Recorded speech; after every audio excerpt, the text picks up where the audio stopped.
Hi, good evening. It's Kathy Beatty with Divorce Support Anonymous. I should have checked my sound now that I think about it. Make sure we should have sound. So this is good. Well, welcome. It's Friday night.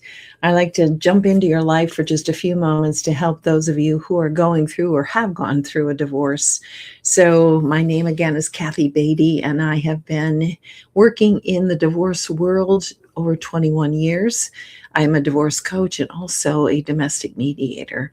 So I know this world pretty well, and my goal is to minimize the damage that's done with divorce. That's always my goal in every aspect, whether that's coaching, support group, or as a mediator. How do we minimize the damage as people go through divorce? It's so important to me to do that for you because there's so much lasting damage, and there are ways in which we can minimize that, and we can do the right things to help ourselves, to help our children go through divorce. So, quick note, October 8th, I know it's a ways off. This is the end of July. Tomorrow will be August 1st, but October 8th will be here before you know it. I am currently running two groups, one of the 10-week divorce support, and then of the 8-week building your life after divorce. So if you have interest in either one of those, connect with me for a registration form. October, unfortunately, will be here before we know it, and we will be ready to begin another session, a 10-week session. So please be sure and connect with me if you have interest. And if you are in this situation, trust me, you should have interest, because you can't go through this alone. You need the support, which is a good segue into our topic tonight, and that is the loneliness of divorce. And we know that is, there's a lot of it in divorce. And trying to correct put me in the middle of the pond here. There is a lot of loneliness in divorce, and so I want to talk about that tonight. It came to mind because that was a topic that we had in our group last night, and it was such an important topic, and I just want to speak to you on that, because it's very easy, because we're in so much pain, to withdraw and not to seek the help that we desperately need. Physically, emotionally, spiritually. We need community right now. And so I always ask this question. Let's start with point number one. And that is, let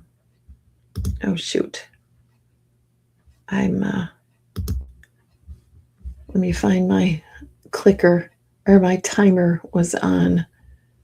I want the timer off. There we go. Okay.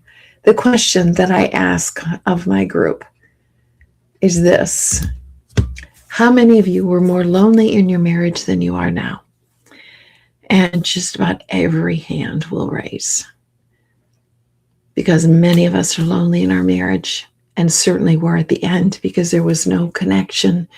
There was no marriage to speak of. We were using all of our energy to survive this relationship, which is very, very lonely. We did not have someone to share our thoughts, to share our day sometimes. So many people in their marriage are indeed very, very lonely. And even though they're lonely now, they realize, wow, I was lonelier in my marriage than I am now, because at least now I know that I'm alone. I know that I'm alone. Where before I was always trying to connect with this person to no avail.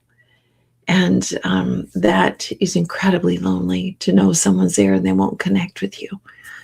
So loneliness, it's real. It's part of this journey. It's definitely part of this journey. Isolation is something that we may choose. Because we are wounded, we want to withdraw. We don't want anyone to see us in the pain. And so we withdraw.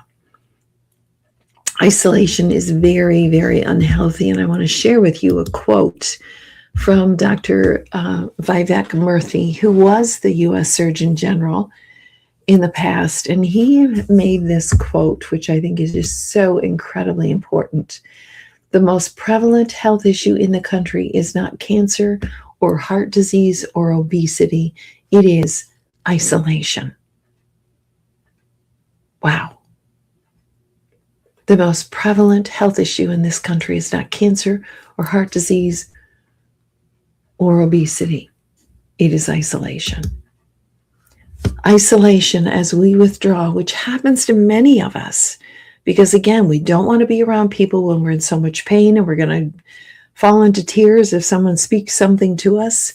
So we isolate, we hide. And it's so unhealthy for us physically, emotionally, spiritually.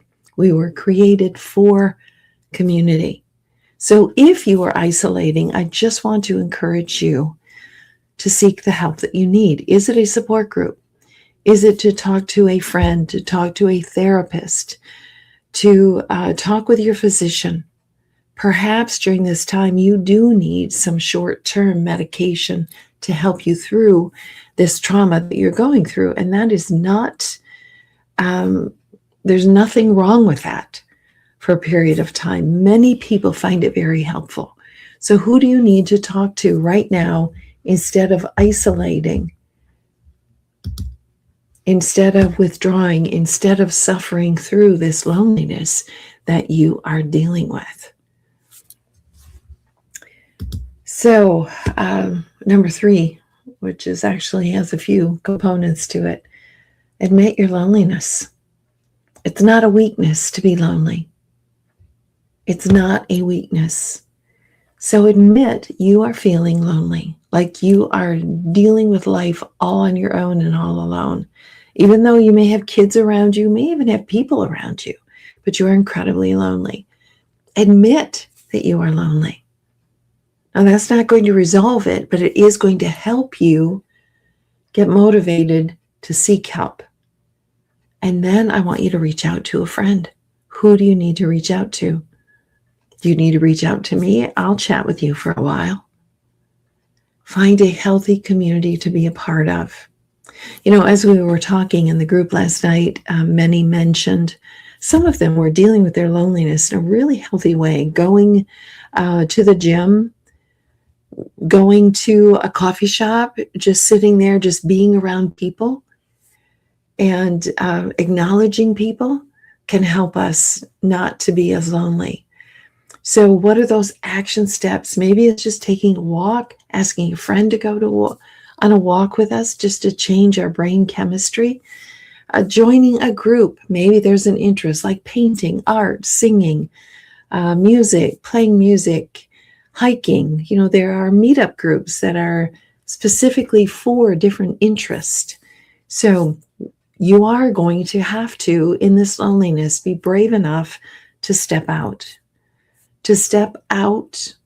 of your isolation, to step out of your loneliness, and to seek the help you need. Do you need to speak with someone, a pastor, a therapist, a friend? So important that you do. That you do. Number 4, seek the presence of the Lord. God wants to be present in this situation. And I have several verses that I want to share with you, but just, I've told this story before and you may have heard it when my husband left for the second time, not the first, but the second time. I said, God, just hold me, because that's the only words that I could utter. Maybe you need to seek the Lord and say, Lord, I am lonely. Help me to connect with people. Or Lord, would you just hold me? Would you show me that you are present? May I know your presence in a real way. And something about our rawness, when we seek God, God comes to us in a very, very tender way. So seek the presence of the Lord. Deuteronomy, the Lord himself goes before you and will be with you. He will never leave you nor forsake you. Do not fear, for I'm with you. Don't be dismayed, for I'm your God. I will strengthen you and help you, hold you with my righteous right hand. Even though I walk through the darkest valley, I fear no evil because you're with me. Your rod and thy staff, they comfort me. And be sure of this, I am with you always, even to the end of the age. Words of Jesus. I will not abandon you as orphans. I will come to you. So there are some beautiful, beautiful verses. You can Google verses when I'm feeling lonely, and you'll get a whole list of them. God longs to be near you during this time, understanding how raw and how tender your heart, your spirit, your body is. So let's go through these points one more time. Admit that, yes, you were really lonely in your marriage. It doesn't matter that you were married. You were in a relationship that was very, very lonely. Realize that isolation is unhealthy for us physically, spiritually, and mentally. Admit your loneliness. Reach out to a friend. Take that courageous step of seeking help. Find a healthy community to be a part of. And maybe you've never been to a therapist before. Maybe now is the time to do that. So many people find it so very helpful. So I encourage you to try it, to do that. And number 4, seek the presence of the Lord. Because he is the true companion, the true friend who sticks closer than a brother, the one who's going to see you through this ultimately. I hope these reminders or new thoughts have been of help to you. And let me know if I can be of help. Don't forget to reach out to register for the 10-week course or the 8-week Building Your Life After Divorce, which will be coming up in a few weeks as well. So this is Kathy Beatty with Divorce Support Anonymous, walking with you every step of the way through the trauma and after the trauma of divorce. Have a good evening.